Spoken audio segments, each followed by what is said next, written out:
Hi everybody, it's Claire back with another art journal video. This one is an older page that I did quite a long time ago, and I came across the video and thought even though it's like older content, it's still quite useful to share because it's talking about repeating images on your art journal page and how that can create a really nice kind of cohesive page.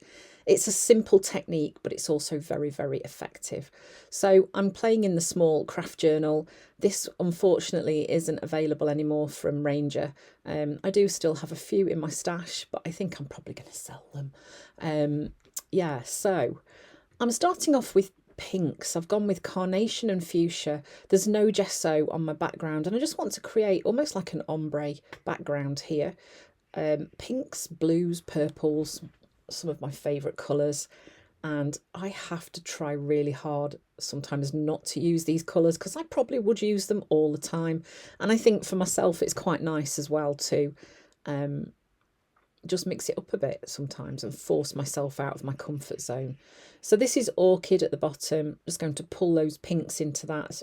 It creates a really pretty ombre, doesn't it? And while the paint is wet, it's easier to mix. So I haven't dried in between any of these layers. So this is a stencil from Natalie May. It's a fabulous face stencil. Obviously, any image like this is going to work really well. Because it's got quite fine details on it, you need to be careful not to put too much paint on your blending sponge.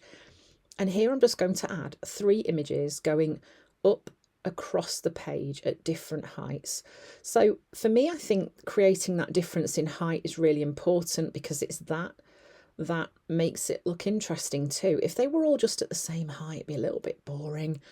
And now you're going to think, okay, Claire, so these are floating in the middle of the page. Right, I'm now going to join these to the edge. So I know I'm disappearing some of that lovely background, but it's going to make sense. I'm using the paint that's left up as well. I'm actually painting with the blending foam here on the blending tool. It creates a really nice soft effect. And what I'm going to do is just bring that blue around, this is Night from Dina Wakley, around the edges of my page, just so it connects those faces.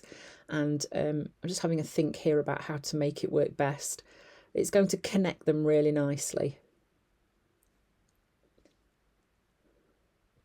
You see here, I'm now joining those necks onto the bottom of the page. It's just starting to make a bit more sense.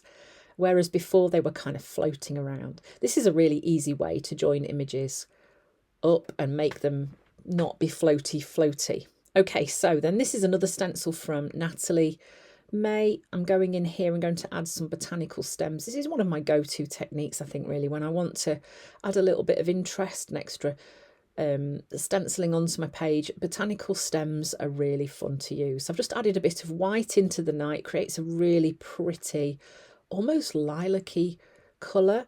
The night paint from Dina has got beautiful kind of deep purple undertones in it. It's really pretty.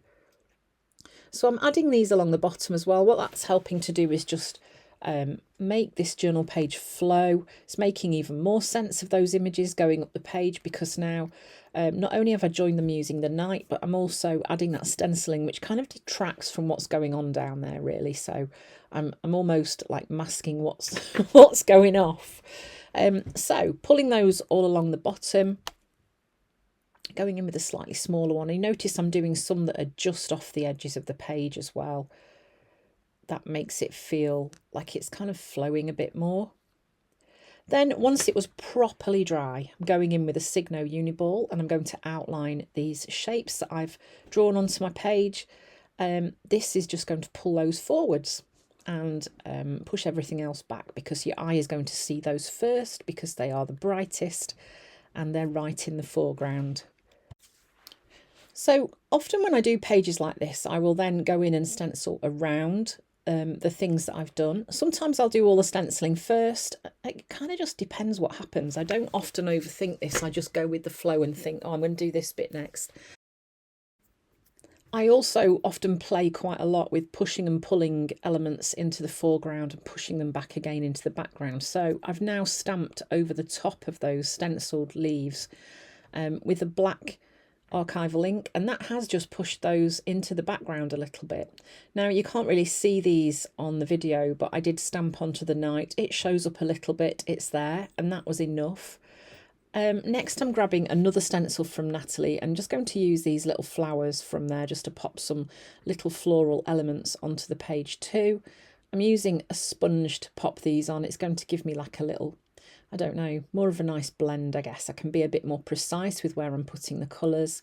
And you can see I've cut it really tiny as well. Just that way I can be even more careful. Once these are dry, I'm going to outline these too.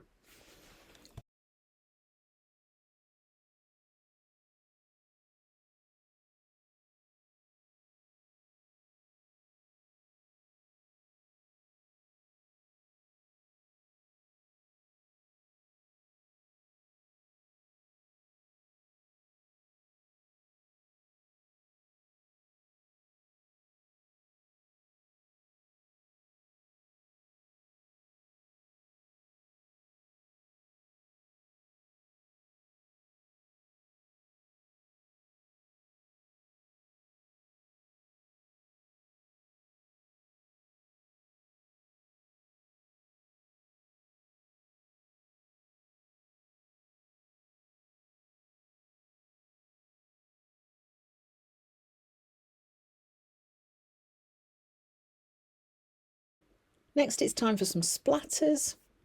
I've mixed like a really nice pale pink and I'm going to add these pretty much over the top of where the little flowers are. And that's just going to pull that little element together all along the bottom of my page. Then I decided I was going to go in with a little bit of collage paper as well. And you can see I'm just going to be adding those on around. I think it was just because I felt like I wanted to break up that dark part at the top of my page. Wasn't 100% necessary to do this, but this did. It kind of did what I wanted it to do and just added a bit more interest to the top of my journal page. That's just a gel medium that I'm using there. I think it's from Winsor & Newton.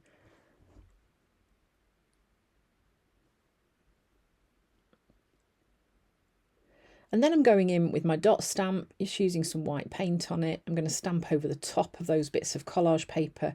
You see how nicely they've kind of melted into that background, and adding the stamping over the top just helps make them become even more part of the page too.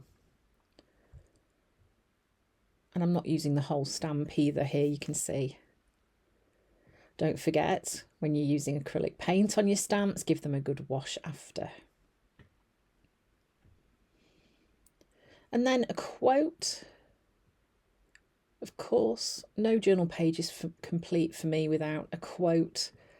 And that's going to get stuck on.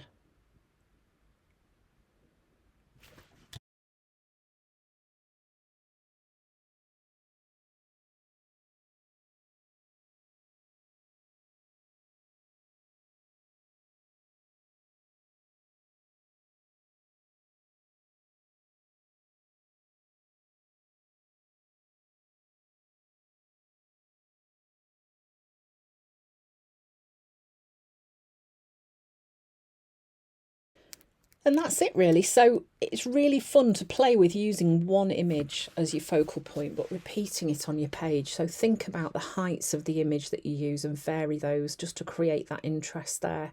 I didn't do anything at all with that focal image, but played around with adding interest to the edges of my page. So thanks for watching. I hope you've enjoyed the video and I hope to see you again soon.